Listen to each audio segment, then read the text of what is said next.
kehidupanku dengan kemurahan-Mu. Kau rancangkan masa depanku penuh dengan harapan. Aku ada saat ini, semuanya karena kasih-Mu. Aku hidup hari ini, semua berkat kemurahan-Mu. Terima kasih Yesus, Engkau sangat baik, teramat baik bagiku.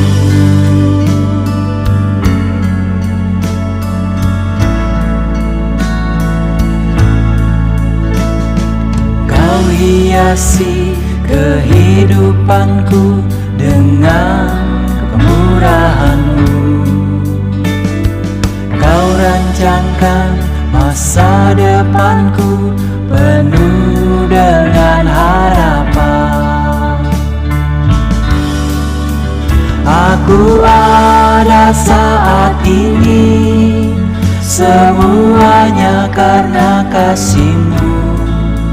Aku hidup hari ini, semua berkat kemurahan-Mu. Terima kasih Yesus, Engkau sangat baik, teramat baik. Aku ada saat ini, semuanya karena kasih-Mu. Aku hidup hari ini, semua berkat kemurahan-Mu. Terima kasih Yesus, Engkau sangat baik, teramat baik bagiku.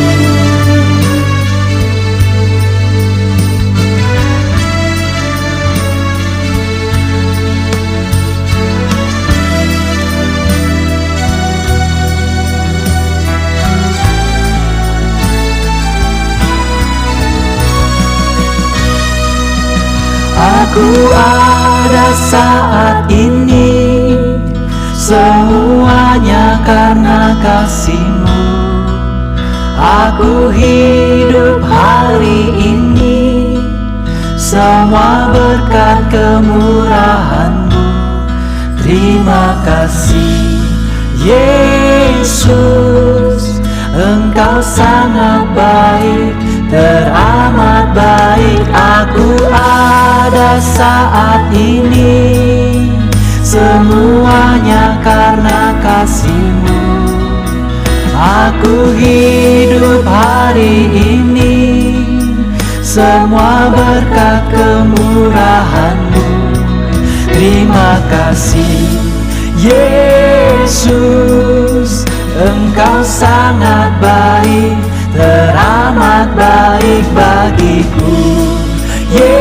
Yesus, Engkau sangat baik, teramat baik bagiku.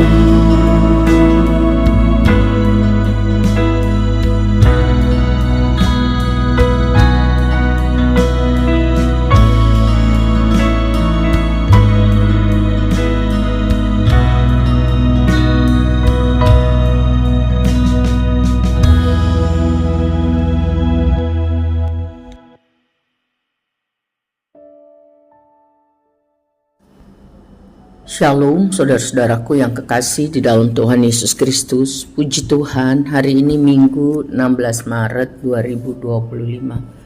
Kita masih diberi kesempatan hidup dan beribadah. Sungguh anugerah Tuhan, kasih setia, kesabaran dan kemurahan Tuhan belaka. Terima kasih buat Tuhan. Selamat ulang tahun saudaraku, bagi yang ditambahkan usianya 1 tahun lagi. Puji Tuhan. Doa saya semoga saudara sehat rohani, sehat jasmani. Apa yang saudara kerjakan diberkati Tuhan, sehingga hidup saudara bisa jadi berkat bagi banyak orang demi kemuliaan nama Tuhan. Maju terus, Tuhan beserta kita. Saudara, hari ini kita akan mempelajari seri pelajaran kekristenan berikutnya, yaitu dasar-dasar kekristenan mengenai manusia baru. Mari kita berdoa mohon berkat Tuhan. Bapa yang baik, Tuhan Yesus Kristus, terima kasih untuk kebaikan kemurahan Tuhan. Syukur kepadamu. Haleluya. Mohon ampun buat semua dosa salah kami. Kuduskan kami. Ampuni dosa kami. Dan mampukan kami mengampuni orang yang bersalah kepada kami. Di dalam nama Tuhan Yesus kami minta. Bapa, kami rindu mempelajari firman-Mu dan mempraktekkan dalam hidup kami. Kami rindu menjadi pelaku firman. Kami rindu menyenangkan hati Tuhan. Kami mohon berkat Tuhan dalam nama Tuhan Yesus. Amin. Saudara yang terkasih, hari ini kita belajar mengenai manusia baru. Jika dihubungkan dengan firman Tuhan minggu lalu yang diambil dari Yohanes 3, percakapan Tuhan Yesus dengan guru besar agama Yahudi yaitu Nikodemus mengenai dilahirkan kembali. Nah, kita belajar hari ini mengenai manusia baru. Seorang yang sudah dilahirkan kembali bukan berarti secara jasmani tetapi secara rohani, berarti ia keluar bebas dari ikatan perbudakan dosa dan kuasa kegelapan. Ia menjadi ciptaan yang baru. Ada perubahan. Ya, bisa cepat, bisa berangsur-angsur, tetapi ada progres. Ya, terus menerus tambah hari tambah serupa dengan kehendak Tuhan Yesus. Yang lama sudah berlalu. Ya, yang baru muncul. Kita akan menghasilkan buah yang sesuai dengan pertobatan. Kelahiran kembali identik dengan perubahan, pertobatan. Sebab siapa yang ada di dalam Kristus, ia adalah ciptaan baru. Yang lama sudah berlalu, sesungguhnya yang baru sudah datang. 2 Korintus 5 ayat 17. Karena anugerah Tuhan dan karena kita sungguh-sungguh minta dikuasai Roh Kudus, maka dimampukan untuk menghasilkan buah sesuai dengan pertobatan. Matius 3 ayat 8. Jadi ciri seseorang yang dilahirkan kembali, dia menjadi manusia yang baru. Artinya ada pertobatan, ada perubahan tentu ke arah yang positif seperti yang Tuhan mau. Perkara-perkara yang lama itu dibuang. Kelakuan yang lama, saling mendustai, ya. Hal-hal yang berdosa, hawa nafsu, kemalasan, foya-foya, hedonisme, materialisme, egoisme, pikiran sia-sia, hidup di dalam kedagingan, ya, mabuk, obat-obat terlarang, judi online, pornografi, mencuri, itu dibuang di dalam nama Tuhan Yesus. Menanggalkan manusia lama serta kelakuannya dan mengenakan manusia baru yang terus menerus, ya, diperbaharui, berarti proses untuk memperoleh pengetahuan yang benar dan menurut gambar Khaliknya, gambar Tuhannya. Kolose 3 ayat 9 sampai 10. Apalagi yang harus dibuang, yaitu pikiran, hati, jiwa yang salah, yang berdosa. Ya, karena apa yang ada, yang kita pikir, yang kita lakukan, yang kita katakan itu sumbernya dari hati, dari pikiran, dari jiwa. Hati bukan berarti lever ya, tapi ini bicara jiwa, pikiran, itu harus dibuang di dalam nama Tuhan Yesus dan diganti dengan hati yang baru. Ini yang disebut dengan sunat hati, yaitu secara rohani. Yang tidak berkenan kepada Tuhan dibuang, diganti dengan pikiran yang baru, hidup yang berkenan di hadapan Tuhan. Tuhan memampukan kita untuk melakukan hal-hal yang suci, yang benar, yang baik, yang berkenan kepada Tuhan, karena Roh Kudus ada di dalam hati orang yang percaya, memampukan untuk melakukan kehendak Tuhan. Yehezkiel 36 ayat 26 sampai 27 mencatat, kamu akan kuberikan hati yang baru dan roh yang baru di dalam batinmu.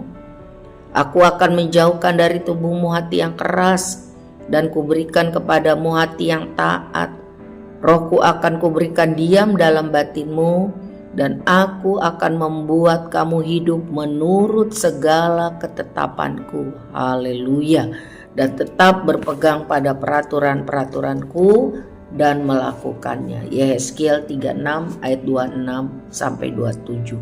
Jadi ini karena hasil karya Roh Kudus bagi orang yang sungguh-sungguh percaya dan menerima Yesus. Ada perubahan, ada pertobatan dari kelakuan, dari cara berpikir, ya, dari jiwanya, pikirannya pikiran Kristus, ya, pikiran Kristus diperbaharui. Ini pekerjaan Roh Kudus, dikembangkan terus menerus, dikembangkan, ya, sehingga mengenakan pikiran Kristus setiap hari. Bagaimana caranya? Baca kitab suci, ya, dengan tekun, dengar dengan tekun. Pikiran itu diisi dengan firman Tuhan yang suci, yang manis, yang mulia, yang adil, yang sedap didengar, yang disebut kebajikan dan yang patut dipuji. Pikirkan semuanya itu. Filipi 4 ayat 8. Berarti yang busuk, yang pahit, yang jahat, yang dendam, yang jelek-jelek itu gak dipikirin. Kalau gak dipikirin ya gak dikatakan.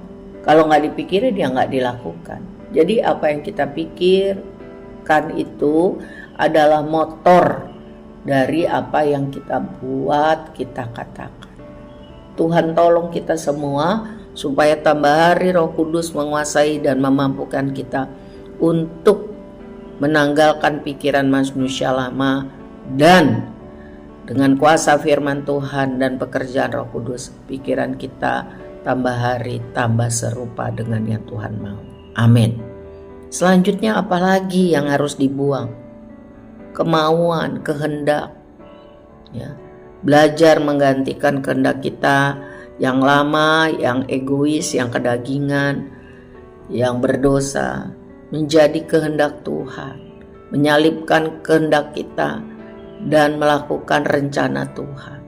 Semakin hari semakin mampu menjadi alat kemuliaan Tuhan.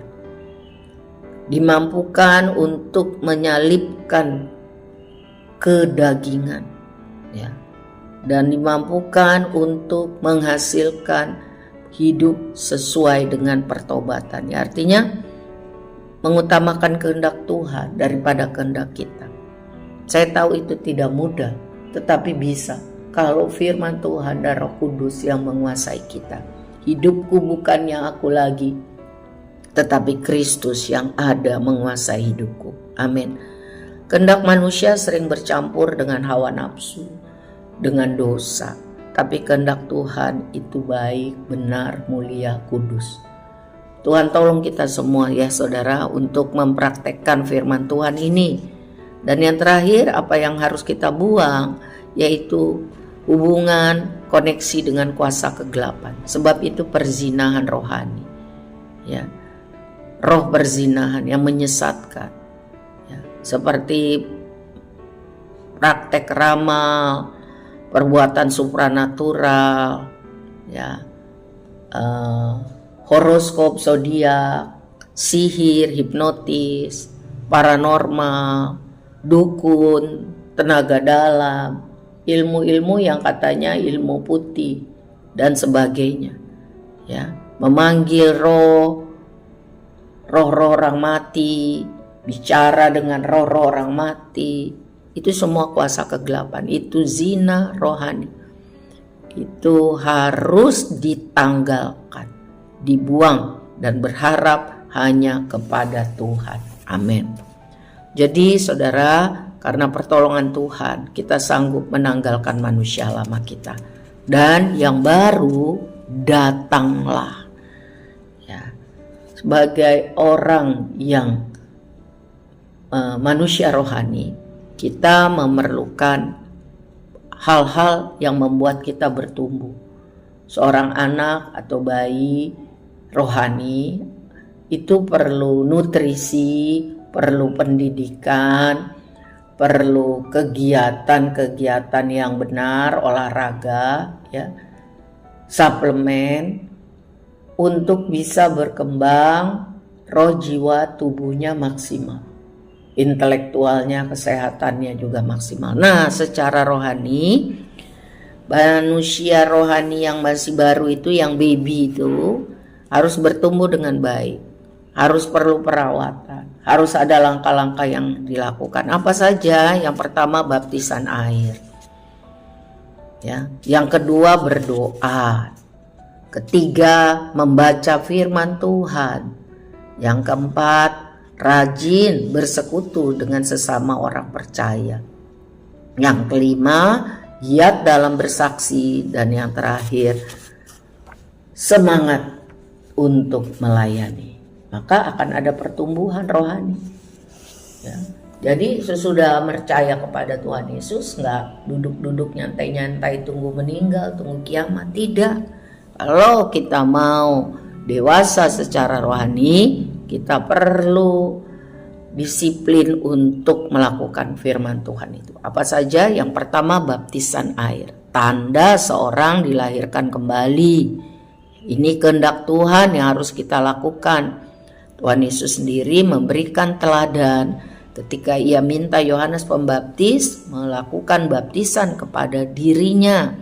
Karena kita harus menggenapi seluruh kehendak Allah. Matius 3 ayat 15. Jadi baptisan air itu tanda komitmen kita kepada Tuhan di hadapan manusia, bahwa sekarang saya pengikut Kristus.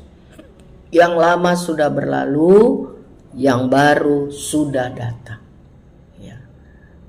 Yang lama sudah dikuburkan, dibaptiskan, diselam, ditenggelamkan, dan yang baru bangkit. Itu tanda. Pertama itu seperti apa ya? Tanda KTP. Nah, ini otentik. Nah, sesudah itu apalagi yang harus dilakukan? Doa dengan tekun tiap hari. Ya. Berdoa membuat kita punya koneksi yang akrab dengan Tuhan. Sehingga kita mendapatkan kekuatan, penghiburan, pengenalan yang lebih dalam dengan Tuhan. Kita semakin mengerti kehendak Tuhan, apa yang baik dan yang tidak baik. Doa juga membuka mujizat, ya. Karena doa itu adalah alat komunikasi kita dengan Tuhan. Dalam Lukas 18 ayat 1, Tuhan Yesus berkata, harus selalu berdoa dengan tidak jemu-jemu.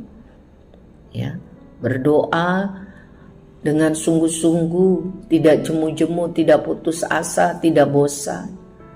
Berdoa dengan sikap hati yang benar, yang kudus, yang layak di hadapan Tuhan. Sebab hanya doa orang benar yang besar kuasanya.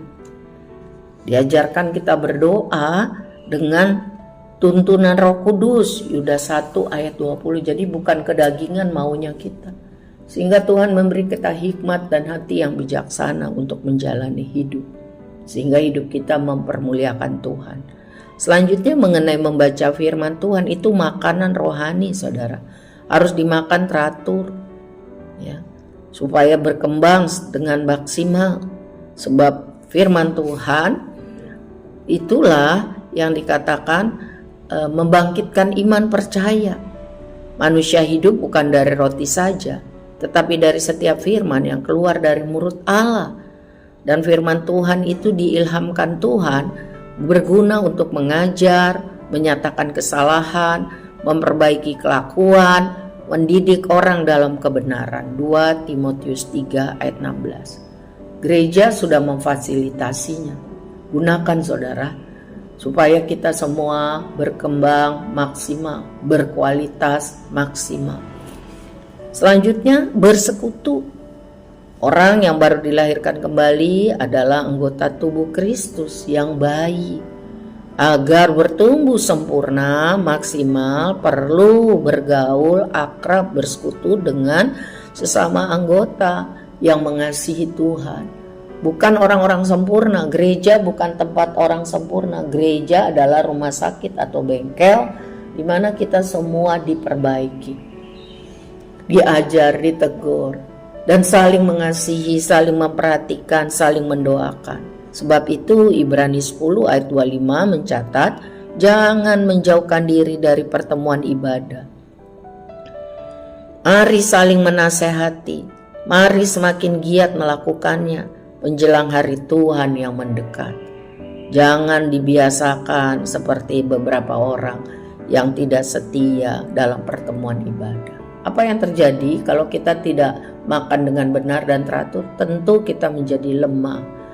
Tentu imunitas kita jadi rendah sehingga gampang untuk sakit. Demikian juga saudara, kalau kita tidak setia berdoa, membaca firman, bersekutu, beribadah, pasti gampang sakit secara rohani.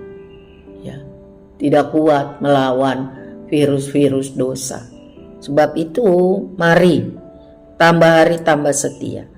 Ya, mari bersama-sama bertumbuh dalam keluarga Allah. Ya, patokan kita Tuhan Yesus. Manusia belum ada yang sempurna, on progress.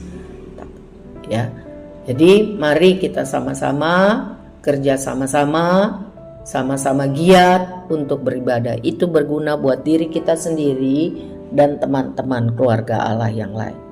Selanjutnya bagaimana kalau kita mau maksimal dalam kerohanian? Kita harus setia bersaksi. Ya.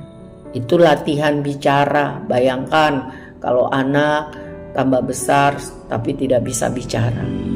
Ya. Bersaksi adalah melatih kemampuan kita bicara. Hal-hal yang rohani, hal-hal yang penting. Ya. Mulai dari dalam komunitas, lalu kepada siapa saja yang Tuhan taruh dalam hidup kita.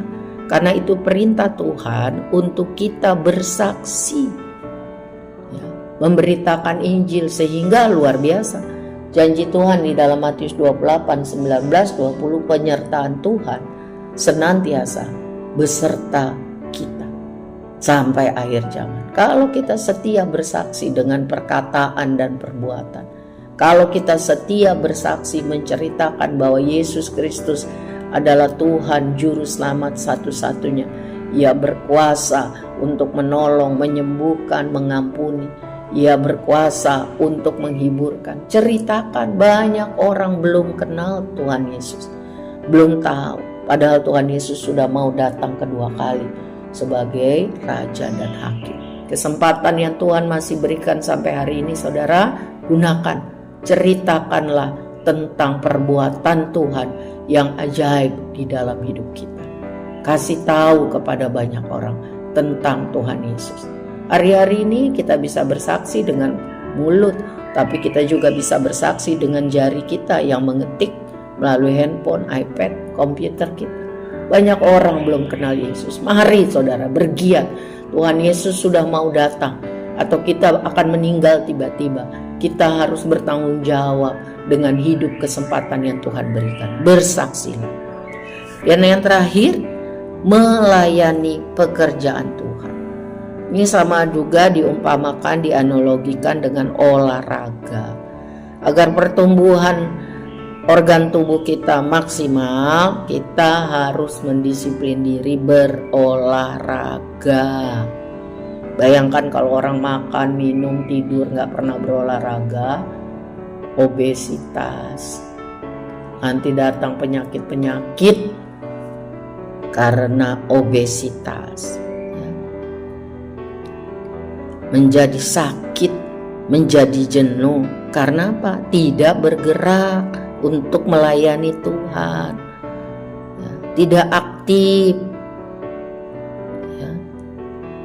Wah, menjadi lemah, lesu, ya, karena cuma makan, tapi tidak disalurkan energinya melalui melayani, ya. Melayani Tuhan, ya. Luar biasa melayani Tuhan. Apa saja yang bisa dilakukan untuk melayani Tuhan? Banyak, saudara. Bisa berdoa, bisa bersaksi, bisa main musik, bisa menolong orang susah, bisa menjadi pemimpin pujian, menyanyikan lagu-lagu, menerima tamu, ya, membagikan sembako, baju-baju, apalagi membersihkan ruangan, ya, menolong orang-orang yang memerlukan, mengajar sekolah minggu, melatih orang-orang dalam keterampilan sehingga mereka bisa mandiri dalam hidup.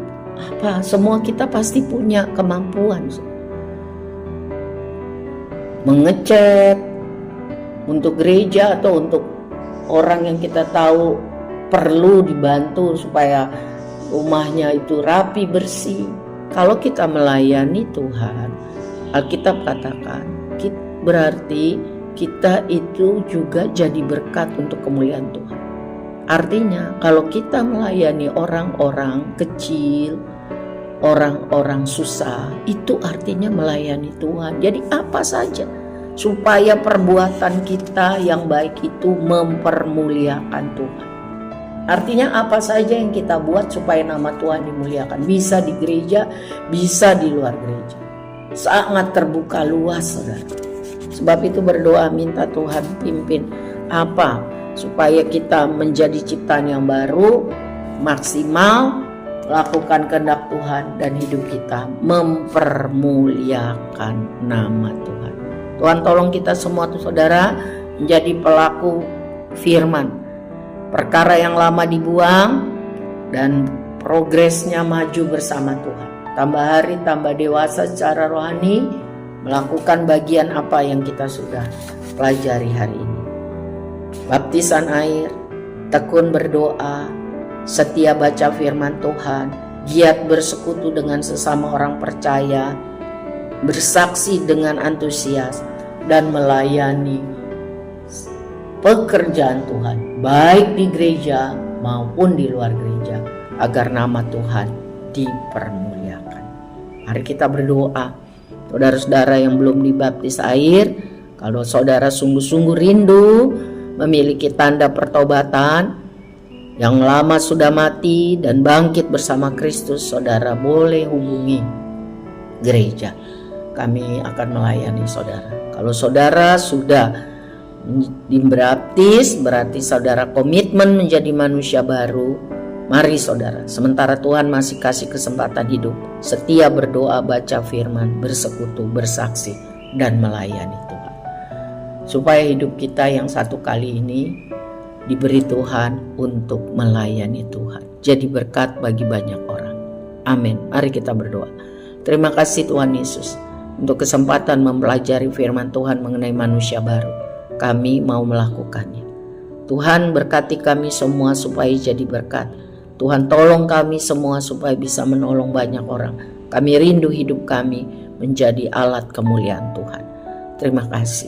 Mohon berkat Tuhan untuk anak sekolah minggu, remaja, para pemuda, seluruh wanita dan pria.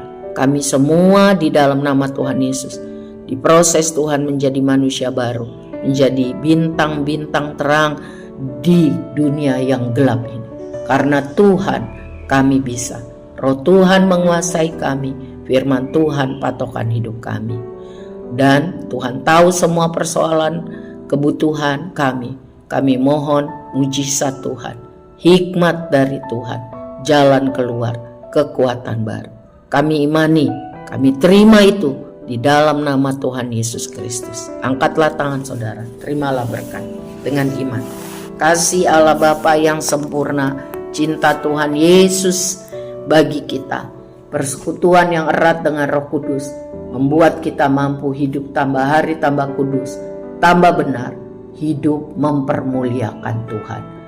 Di dalam nama Bapa, Anak dan Roh Kudus, mari kita terima berkat rohani, berkat jasmani.